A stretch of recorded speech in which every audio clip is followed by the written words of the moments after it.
I think the first step obviously is going, and even if you don't go to a doctor, getting it checked yourself. You can easily get it done at Walmart or Kmart or any of these places, CVS.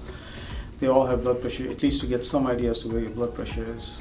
And I think almost everybody knows by now that high blood pressure is a silent killer, resulting in many things: strokes, heart attacks, heart failure, problems with your eyes, problems with your kidneys. So a lot of things can happen when either the blood pressure is not diagnosed in the first place or it's not treated appropriately. So checking it yourself is a first step, and obviously if you do have a doctor, you should certainly have an annual physical exam, especially for folks who are more than 30 years old.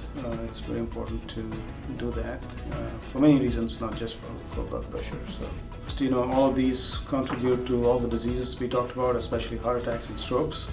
So whether it's blood pressure or cholesterol, numbers are important because these numbers, the target for these numbers is different for different subsets of populations. For example, if you're a diabetic, you have to be more careful in treatment of your cholesterol.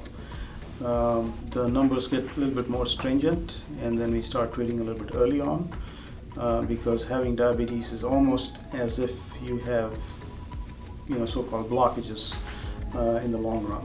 So that's the reason why we start taking care of people with diabetes more carefully and start these medications, because these medications have to be taken for a long time on a daily basis. So you have to be sure that you're giving these medications to the right population, and because certainly nothing is cheap, and the good news is that the side effects, in spite of the general population feeling that there are side effects from these medications, is extremely rare, and they've been very effective to the point that we see the numbers of people dying early from heart disease has gone down, and the effects of having heart attacks, etc., because of these medications have certainly improved.